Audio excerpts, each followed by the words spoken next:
किसी के जहन में अब यही है कि शाइस्ता कहां है, लेकिन उससे बड़ा सवाल यह कि शाइस्ता के दिमाग में क्या चल रहा है, शाइस्ता का अगला प्लान क्या है।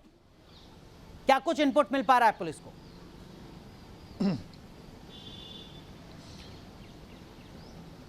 जी देखिए, अगर बात करें तो जो इस्लाम के अनुसार अगर कोई महिला जो है वो विधवा हो जाती है तो 40 दिन तक उसको इद्दत में रहना पड़ता है, यानी उसको तन्हाई में रहना पड़ता है और उसके किसी भी मर्द की छाया से उसको दूर रहना होता है। ऐसे में शाइस्ता जो है वो जो दीन धर्म है और उसको मानने वाली महिला रही है, तो इस हिसाब से शाइस्ता फ़िलहाल किसी तन्हाई में किसी जगह पर हो सकती है। लेकिन जिस तरह से पुलिस ने आज ताबड़तोड़ छापेमारी की है मरियाडीह में और तमाम इलाकों में, तो ऐसा लगता नहीं है कि ये जो 40 दिन की इद्दत है ये शाइस्ता की पूरी हो पाएगी। लेकिन शाइस्ता के अगले प्लान की बात करें, ठीक है, तो लेकिन मानवेंद्र, मैं प्लान पर आऊंगा, लेकिन उससे पहले आपने बात की इस्लाम की, आपने इस्लाम का जिक्र किया। अविनाश, वो शाइस्ता जो अपने बेटे के अंतिम चेहरे को देखने के लिए नहीं आती है, जो इस्लाम के हिसाब से भी होना चाहिए, वो महिला जो अपने शौहर के जनाजे में शिरकत नहीं होती है या उसका आखिरी चेहरा नहीं देखती है, जो इस्लाम के हिसाब से होना चाहिए, क्या वो महिला इस वक्त इस्लाम के हिसाब से ही उस 40 दिन के वियोग को फॉलो कर रही होगी? क्या इसकी कोई संभावना नजर आती है आपको? क्योंकि इस वक्त एसटीएफ का, पुलिस का जो खौफ है वो लगातार बढ़ता नजर आ रहा है, क्योंकि शिकंजा कसता हुआ नजर आ रहा है। अविनाश,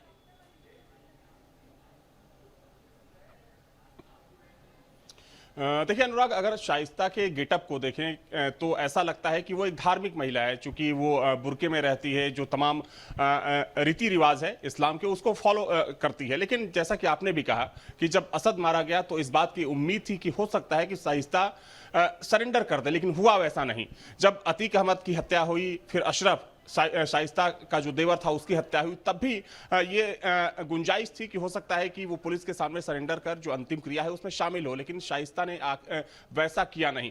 तो वैसे में जाहिर सी बात है कि सवाल यहीं खड़ा होता है कि जैसा कि मानवेंद्र ने कहा कि 40 दिनों तक किसी मर्द की छाया नहीं पड़नी चाहिए, लेकिन मौजूदा स्थिति को देखते हुए ऐसा लगता नहीं है। और जिस तरीके से अभी तक शाइस्ता फरार है, और चूंकि देखिए महत्वपूर्ण ये भी है अनुराग की आज ही अनंत देव तिवारी जो कि एसटीएफ के डीआईजी हैं और इस पूरे ऑपरेशन को लीड कर रहे हैं, उनसे आज काफी देर तक ऑन द कैमरा मेरी बातचीत हुई। मैंने शाइस्ता को लेकर भी सवाल किया, चूंकि जो इनाम की राशि है वो 50,000 हो चुकी है। तो देखिए एसटीएफ भी ये बात बोल रही है कि अभी तक शाइस्ता के बारे में कोई जानकारी नहीं मिल पाई है।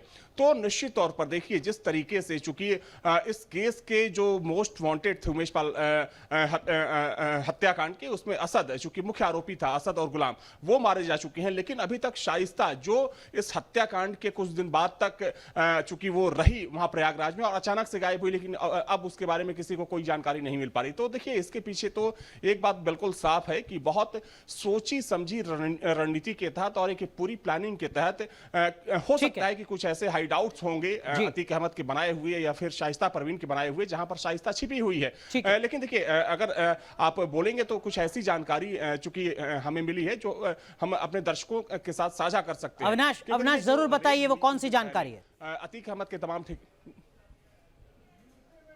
बिल्कुल अनुराग, देखिए ये खबर आ रही है चूंकि अभी जो जानकारी सामने आई है उसके मुताबिक अतीक अहमद का जो पूरा काला कारोबार था ना सिर्फ प्रयागराज और लखनऊ तक सीमित था, बल्कि दूसरे राज्यों में, राजस्थान की बात करें, महाराष्ट्र की बात करें, दिल्ली की बात करें, गुजरात की बात करें, साबरमती जेल में बंद कुछ वहां के जो दूसरे अपराधी थे उसके साथ भी अतीक अहमद का जो कारोबार था उसमें उसकी हिस्सेदारी थी। तो देखिए जो जानकारी हमें मिल रही है और जो सूत्र है पुलिस के वो बता रहे हैं कि अब अतीक अहमद के कुनबे में, चाहे अतीक अहमद के गुर्गों की बात करें या फिर अतीक अहमद के जो एसोसिएट्स थे जो कि कारोबार करते थे अतीक अहमद के साथ या फिर जिनकी शेल कंपनियों में अतीक अहमद का हिस्सा था, चूंकि वो कारोबार जो है हजारों करोड़ रुपए का है, तो अब उसको लेकर खींचतान शुरू हो चुकी है। और देखिए जब से अतीक अहमद और अशरफ जेल गए उसके बाद से जो पूरा कह सकते हैं कि मैनेजमेंट का जो पूरा काम था, चाहे हम वसूली की बात करें या फिर जो अतीक अहमद का बिजनेस था, खास तौर पर रियल एस्टेट में जो एक कह सकते हैं कि बड़ा इन्वेस्टमेंट है अतीक अहमद का प्रयागराज से लेकर लखनऊ और जो तमाम अवैध कब्जे थे जमीनों के,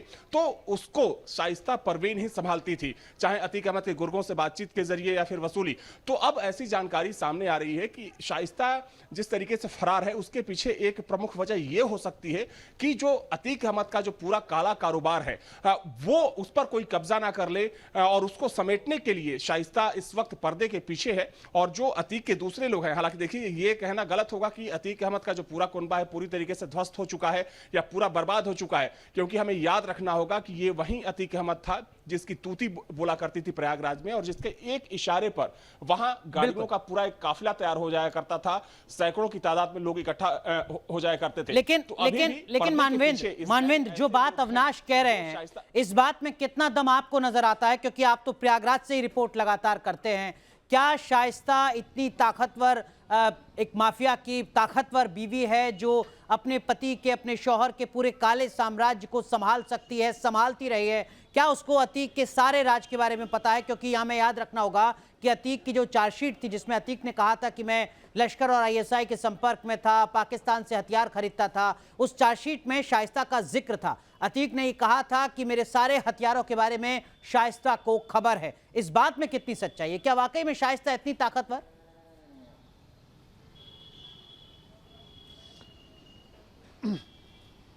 जी देखिए, अगर बात करें तो 2016 से अतीक अहमद जेल में हैं अनुराग, और जब से अतीक अहमद जेल में है शाइस्ता लगातार जो अतीक अहमद के जो तमाम व्यवसाय हैं या जहां पर पैसा इन्वेस्ट किया है, जहां पर ब्लैक मनी जो सफ़ेद पोश लोग हैं उनके पास जो पैसे जमे हैं और जो तमाम कारोबार हैं सब शाइस्ता ही देख रही थी, इसमें कोई दो राय नहीं है। तमाम बैंक जो अकाउंट्स है उसको ऑपरेट करने का काम शाइस्ता कर रही थी और लगातार जो अतीक अहमद का व्यवसाय है और जो भी ब्लैक और वाइट जो भी उनका काम है उसको सब शाइस्ता ही हैंडल कर रही थी। लेकिन याद रखना चाहिए कि साथ में अतीक और अशरफ भी थे, अतीक अशरफ का खौफ था।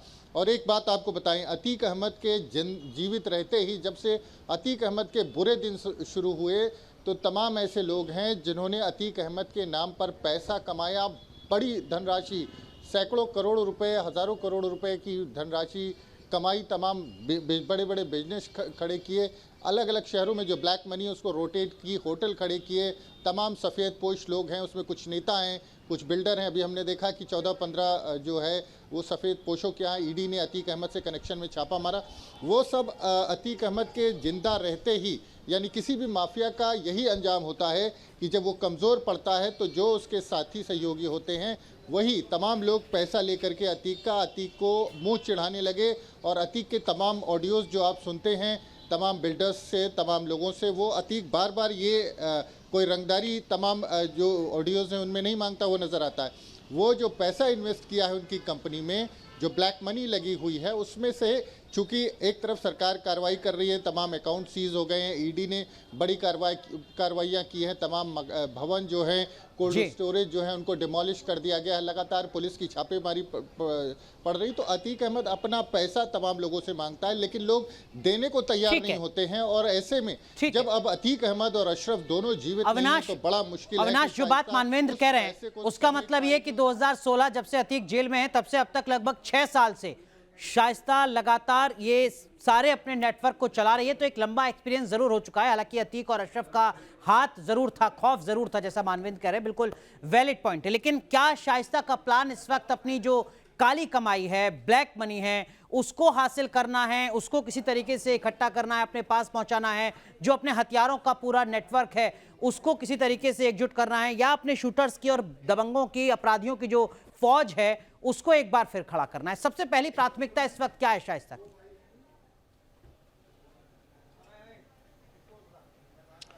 देखिए अनुराग, शाइस्ता की जो सबसे बड़ी प्राथमिकता है वो प्राथमिकता ये है कि पुलिस से खुद को बचाए रखना। अगर उसे पता है कि अगर वो पुलिस से खुद को बचाए रखेगी तभी वो अपने प्लान बी पर काम कर सकेगी। देखिए, जहां तक सवाल अतीक अहमद के खौफ का है तो चूंकि शाइस्ता को इस बात का बखूबी अंदाजा है कि चूंकि ना तो अभी उसका पति रहा और ना ही उसका देवर, चूंकि बेटे का भी इनकाउंटर हो चुका, तो जो अब बचा है, चूंकि देखा जाए तो खौफ के साम्राज्य का अंत हो चुका है। लेकिन शाइस्ता को पता है कि खौफ के साम्राज्य के दम पर अतीक अहमद और अशरफ ने जो धन संपत्ति इकट्ठा की थी, जो एक कह सकते हैं कि अकूत संपत्ति बनाया था, अगर शाइस्ता उसको बचा ले जाती है किसी भी तरीके से, हालांकि वो संभव लग नहीं रहा है क्योंकि जिस तरीके से एसटीएफ काम कर रही है, पुलिस काम कर रही है, और जिस तरीके से आज एसटीएफ की तरफ से दावा किया गया है कि अब बहुत कम वक्त बचा है जब शाइस्ता और जो गुड्डू मुस्लिम होंगे वो पुलिस की गिरफ्त में होंगे, तो लगता नहीं है कि बहुत दिनों तक शाइस्ता बच पाएगी। लेकिन शाइस्ता की प्राथमिकता यही है कि वो खुद को पुलिस से बचाए रखे और पुलिस से खुद को बचाते हुए जो काला साम्राज्य है, यानी कि जो एक कह सकते हैं कि जो इन्वेस्टमेंट है अतीक अहमद का, वो किसी और के हाथ में ना जाए। क्योंकि देखिए ऐसी जानकारी हम लोगों को मिल रही है कि जो अतीक के गुर्गे हैं, चाहे प्रयागराज के हों, लखनऊ के हों, या फिर यहाँ से जो बाहर के जो पार्टनर हैं अतीक अहमद के, कहीं ना कहीं उनमें अब पैसों को लेकर खींचतान शुरू हो चुकी है। देखिए सबसे बड़ा जो धंधा था अतीक अहमद का, वो था जमीन का धंधा।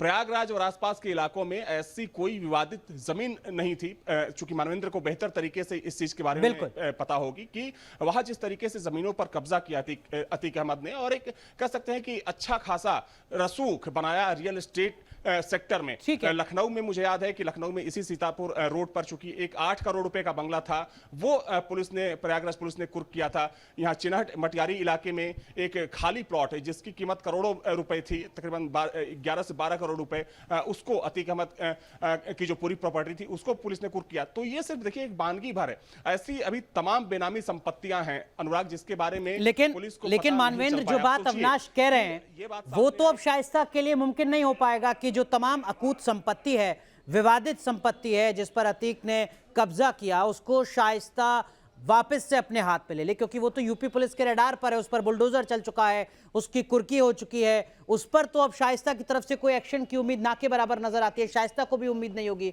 जो बात अविनाश ने कही वो वैलिड पॉइंट है कि शाइस्ता की सबसे पहली प्राथमिकता है खुद को पुलिस से बचाए रखना, लेकिन प्लान बी क्या होगा? कम से कम जो विवादित जमीन है, लैंड है, उसको अपने हाथ में लेना तो नामुमकिन सा लगता है। इसके अलावा और क्या चीज हो सकती है शाइस्ता के लिए प्लान बी के तौर पर, मानवेंद्र?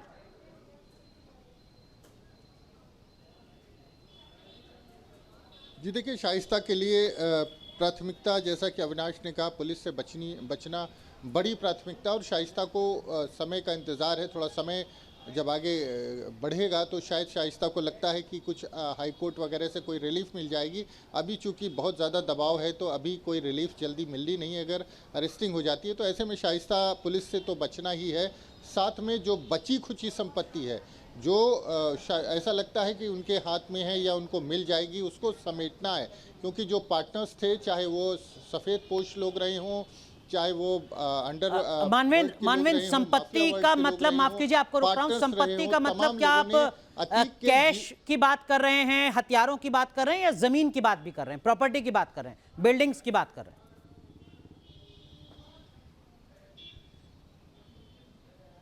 जी देखिए, मैं कैश की बात कर रहा हूं, और साथ में जो ज़मीन जायदाद है, तमाम ऐसी ज़मीनें हैं जो अभी भी, और लोग बताते हैं कि शायद अतीक अहमद के सिर्फ प्रयागराज में नहीं, तमाम शहरों में होटल्स और तमाम कारोबार हैं, और जितना पुलिस ने कार्रवाई की है वो शायद 1/4 भी कार्रवाई ना की हो, क्योंकि तमाम जो पैसे होते हैं वो बेनामी होते हैं। और यही विडंबना है कि जब बेनामी पैसा कहीं लगा होता है, और जिसका पैसा होता है, जब तक उसका खौफ होता है, उसका दबदबा होता है, तब तक तो उससे आउटपुट जो है वो मिलता रहता है। लेकिन उसके जाते ही जो पार्टनर्स होते हैं, जो करीबी होते हैं, जो रिश्तेदार होते हैं, वो सबसे पहले दगा देते हैं, सबसे पहले धोखा देते हैं। और अतीक के, मैंने पहले भी कहा कि अतीक के जीवित रहते ही तमाम पार्टनर्स उसके मुकरने लगे थे और लड़ने लगे थे और पैसे देने को तैयार नहीं थे उन कंपनियों में, जिनकी कंपनियों में अतीक अहमद ने पैसा लगाया था। और तमाम आपने ऑडियो देखे होंगे, तमाम बिजनेसमैन ऐसे हैं या फिर लोग हैं जिनसे अतीक अहमद फ़ोन पर पैसा मांगते हुए सुना जा सकता है। तो ये वही लोग थे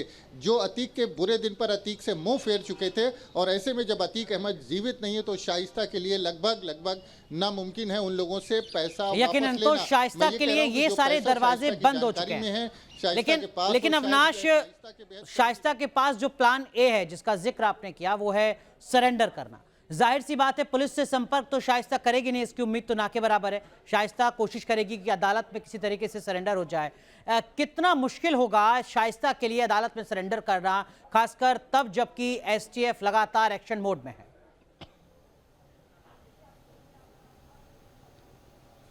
देखिए अनुराग, अगर पुलिस के सामने सरेंडर करना होता शाइस्ता को, तो जब असद का इनकाउंटर हुआ था शाइस्ता तभी सरेंडर कर चुकी होती।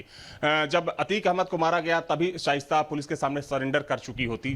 तो यानी कि शाइस्ता का जो मोटो है वो तो बिल्कुल क्लियर नजर आता है कि हाल फिलहाल की स्थिति को देखते हुए ऐसा लगता नहीं है कि शाइस्ता पुलिस के सामने सरेंडर करेगी। हाँ, कोर्ट में चूंकि सरेंडर की पहले अर्जी दाखिल की जाती है और जब कोर्ट उसको एक्सेप्ट करता है तो उसके बाद जो आगे की प्रक्रिया होती है वो होती है। लेकिन देखिए, जिस तरीके से जो पूरा एक घेरा तैयार किया है और जिस तरीके से एसटीएफ की खोजबीन जारी है, पुलिस की कई टीमों को लगाया गया है, तो वैसे में अभी इस बात की बहुत ही कम गुंजाइश दिखती है कि कोर्ट में भी शाइस्ता सरेंडर कर पाए। हालांकि देखिए, होने को कुछ भी हो सकता है, लेकिन फिर भी चूंकि अगर हम पुलिस की कार्रवाई की बात करें तो पुलिस की भी यही प्राथमिकता है कि इस केस के जो 3 आरोपी हैं, चाहे हम गुड्डू मुस्लिम की बात करें, साबिर अरमान की बात करें और दूसरी तरफ अतीक अहमद की पत्नी, देखिए ये वो अहम कड़ी बची है शाइस्ता उमेश पाल मर्डर केस में, या फिर जो पूरा एक कह सकते हैं कि जो पूरा घटनाक्रम रहा अनुराग, उसमें शाइस्ता परवीन एक ऐसी कड़ी है जो अगर पुलिस के सामने आती है और पुलिस शाइस्ता परवीन से पूछताछ करती है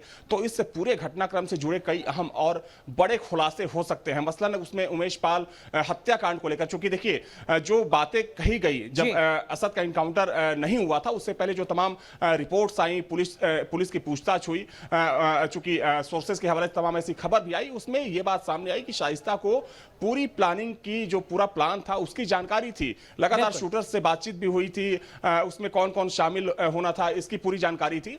तो इसके बारे में पुलिस को अहम सुराग मिल सकते हैं। और दूसरी बात यह है कि अगर अतीक अहमद जी कंप्लीट कीजिए अविनाश, कंप्लीट कीजिए।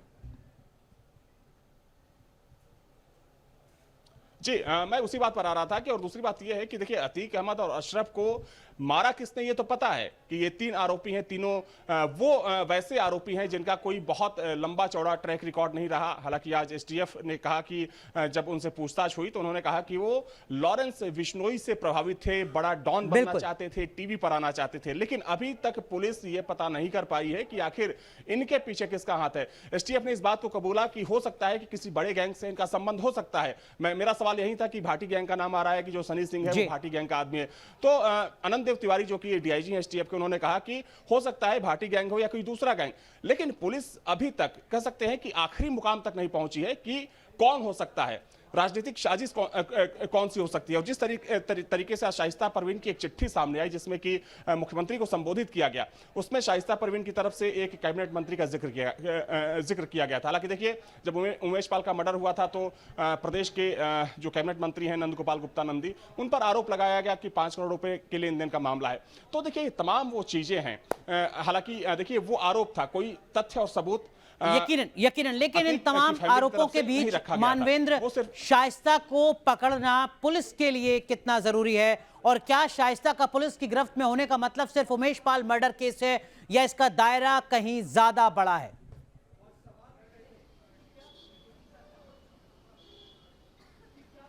जी देखिए, बता दें, दायरा बहुत बड़ा हो चुका है। अतीक के तमाम अवैध काले कारोबार, हथियार, पाकिस्तानी कनेक्शन, जो सफ़ेद पोश लोग हैं, जहां पर ईडी की रेड हुई, उसके अलावा जो अशरफ और अतीक की हत्या हुई, तो बहुत बड़ा दायरा, बहुत बड़ा हो चुका है। उमेश पाल की घटना तो उस घटना में एक घटना कहेंगे, लेकिन तमाम ऐसा दायरा है, तमाम ऐसी बातें हैं, तमाम ऐसे सवाल हैं जिनका जवाब पुलिस को शाइस्ता से लेना है। लेकिन लगातार सवाल उठाया जाता रहा है कि शाइस्ता आखिर असद के जनाजे में क्यों नहीं पहुंची, शाइस्ता आखिर अपने पति, अपने शौहर अतीक अहमद और अपने देवर के जनाजे में क्यों नहीं पहुंची। तो जो शाइस्ता और अतीक अहमद के वकील हैं वो हमारे संपर्क में हैं। सबसे पहले एक सवाल और उठाया गया कि अतीक अहमद के नाबालिग बेटे नहीं पहुंचे। तो जो अतीक अहमद के वकील हैं विजय मिश्रा, उनसे हमारी बात हुई। उनका कहना है कि उन्होंने डीएम से लेकर के डीपीओ यानी जो डिस्ट्रिक्ट प्रोबेशन अधिकारी होते हैं, सबसे लगातार रिक्वेस्ट करी कि नाबालिग बेटों को अतीक अहमद के अंतिम संस्कार में आने दिया जाए, लेकिन प्रशासन ने अनुमति नहीं दी। और अनुमति किस लिए नहीं दी वो मैं आपको बताता हूँ। दरअसल प्रशासन को ये लगता है कि अगर परिवार के बेहद करीबी बेटे और पत्नी मौके पर पहुँचते, वो लोग रोते बिलखते या फिर हो सकता है कोई बयानबाजी कर जाते, ऐसे में माहौल खराब होने का डर था, क्योंकि जिस तरह से जिस तनावपूर्ण माहौल में और भारी संख्या में पुलिस की छावनी बना करके पूरे इलाके को अंतिम संस्कार कराया गया, ऐसे में पुलिस और प्रशासन बिल्कुल नहीं चाहता था कि शाइस्ता वहां पर पहुंचे या दोनों नाबालिग बेटे पहुंचे। तो ऐसे में हालांकि शाइस्ता ने भी शायद चाहा नहीं कि वो वहां पर पहुंचे, हालांकि शाइस्ता की तरफ से भी कोशिश नहीं हुई कि वो वहां पर पहुंचे। लेकिन जो सवाल मेरा मानवेंद्र से था अविनाश, शाइस्ता परवीन का मतलब सिर्फ विजयपाल मर्डर तो नहीं होगा, शाइस्ता परवीन का मतलब ISI से अतीक के कनेक्शन भी होगा, पाकिस्तान से हथियार खरीदना भी होगा, अवैध वसूली का किस तरीके का पूरा नेटवर्क काम कर रहा था वो भी होगा, अतीक के ऊपर चल रहे जो 100 मुकदमे हैं उसकी क्या कुछ बैकग्राउंड है और कौन कौन जुड़ा हुआ है, ये सब कुछ होगा। मतलब शाइस्ता अगर पुलिस के रडार पे आती है तो सवालों की लिस्ट बहुत लंबी होने जा रही है पुलिस की। अविनाश? बिल्कुल अनुराग, देखिए इसमें कोई शक नहीं कि आज के डेट में, मौजूदा समय में, अगर अतीक अहमद का सबसे बड़ा राजदार कोई है तो वो शाइस्ता परवीन है। हालांकि एक दौर वो भी था जब कहा जाता था कि अतीक अहमद की परछाई है अशरफ और अतीक अहमद के हर राज से वाकिफ है अशरफ। लेकिन चूंकि अशरफ और अतीक एक समय के बाद जेल चले गए और उसके बाद जैसा कि मानवेंद्र ने भी कहा कि धीरे धीरे जो तमाम धंधे थे, जो तमाम चीजें थी, वो हैंडल करने लगी। तो जाहिर सी बात है कि जो गुनाह की दुनिया थी अतीक अहमद द्वारा बनाई हुई, उस गुनाह की दुनिया से भी बखूबी वाकिफ होती चली गई शाइस्ता परवीन। और जो भी हथकंडे होते थे, जो भी वसूली के तरीके होते थे या फिर जो अवैध कमाई होती थी, जो उसका इन्वेस्टमेंट होता था, उन सारी चीजों को लेकर शाइस्ता परवीन ही उन सारी चीजों को ऑपरेट करने लगी। और चूंकि देखिए ये सच है कि जेल में जाने के बाद भी कुछ समय तक, क्योंकि आपको याद होगा देवरिया जेल कांड जिसमें कि लखनऊ के एक व्यवसायी को वहां पर बुलाकर धमकाया गया, बाकायदा उसको मारा गया। हालांकि उसी केस में जो अतीक अहमद का बेटा है उमर, वो लखनऊ जेल में बंद है। लेकिन यह सच है कि जेल के अंदर से भी अतीक ने कुछ समय तक ऑपरेट किया, लेकिन जैसे जैसे जेल के अंदर सख्ती बढ़ती गई, जेल के अंदर से ऑपरेट करना मुश्किल हो गया अतीक को। मजबूरन अतीक अहमद को जो पूरा कह सकते हैं कि हैंडओवर कह सकते हैं कि हैंडओवर था, वो शाइस्ता परवीन को देना पड़ा। हालांकि अगर हाल फिलहाल की बात करें तो जेल के अंदर से जो तमाम खबरें आई कि बरेली जेल में अशरफ की मुलाकात हुई, साबरमती से बात हुई, लेकिन कह सकते हैं कि जो एक खुला खेल पहले जेल के अंदर से चलता था उस पर काफी हद तक लगाम लगी। लेकिन अविनाश, कुछ सवाल, कुछ अटकलें सोशल मीडिया पर भी लगातार जो लोग हैं वो जता रहे हैं, उनको लेकर किस तरीके का स्पष्टीकरण आ रहा है? जैसे कहा जा रहा है कि गुड्डू मुस्लिम और शाइस्ता तो अब देश में है ही नहीं, वो दोनों देश छोड़कर फरार हो चुके हैं। क्या इसको लेकर भी पुलिस, STF कुछ काम कर रही है, कुछ इनपुट मिल पा रहे हैं? अनुराग, आपको याद होगा कि जब उमेश पाल मर्डर केस की जब ये घटना हुई थी और चूंकि देखा जाए तो असद भी 48 दिनों के बाद जाकर मिला। हालांकि इस केस में जो ड्राइवर था जिसका सबसे पहले इनकाउंटर किया गया था प्रयागराज में, उसके बाद कुछ सफलताएं पुलिस को जरूर मिली।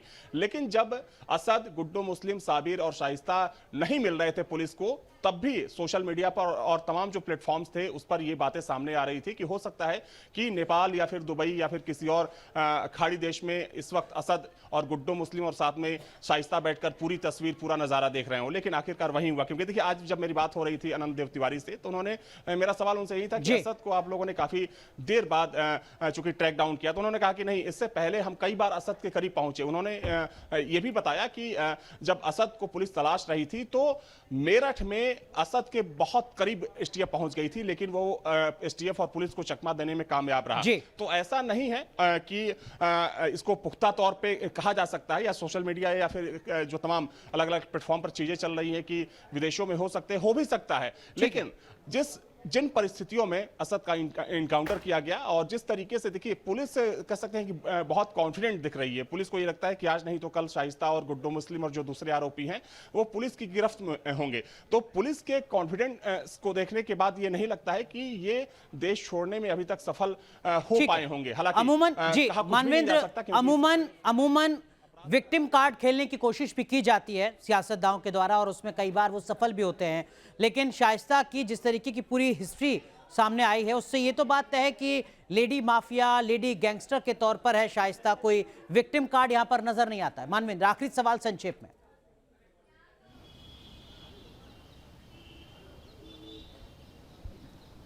जी बिल्कुल, विक्टिम कार्ड नहीं नज़र आता है। और जिस तरह से उमेश पाल की हत्या हुई थी और उसके बाद तमाम ऐसे एविडेंस पुलिस के पास हैं कि उसमें सीधे शाइस्ता का इन्वॉल्वमेंट है। शाइस्ता के साथ अलग अलग समय पर तमाम शूटर्स दिखाई देते रहे हैं और बाद में शाइस्ता के खिलाफ मुकदमा भी दर्ज हुआ और 3 दिन तक पुलिस भी गफलत में थी। शाइस्ता अपने घर में रह रही थी जी। हत्या के बाद भी। बावजूद इसके पुलिस शाइस्ता को गिरफ्तार नहीं कर पाई और उसके बाद शाइस्ता वहां से फरार हो जाती है। तो पुलिस को भी शाइस्ता ने एक तरह से चकमा दिया और वहां से फरार हो गई। और जितने जैसा कि मैंने पहले भी बताया कि जितने अतीक अहमद के काम थे वो सारे शाइस्ता ही देख रही थी। 2016 से अतीक अहमद जेल में है। तो ऐसे में शाइस्ता जो है वो एक तरह से जो एम्पायर है, जो एक आपराधिक एम्पायर है अतीक जी। अहमद का, उसकी वारिस भी है और संभालने वाली भी। क्योंकि जो लड़के बड़े यकीनन लड़के यही जो वजह है जेल कि में वो थे, इस वक्त असद यूपीएसटीएफ फरार के निशाने हुआ पर है।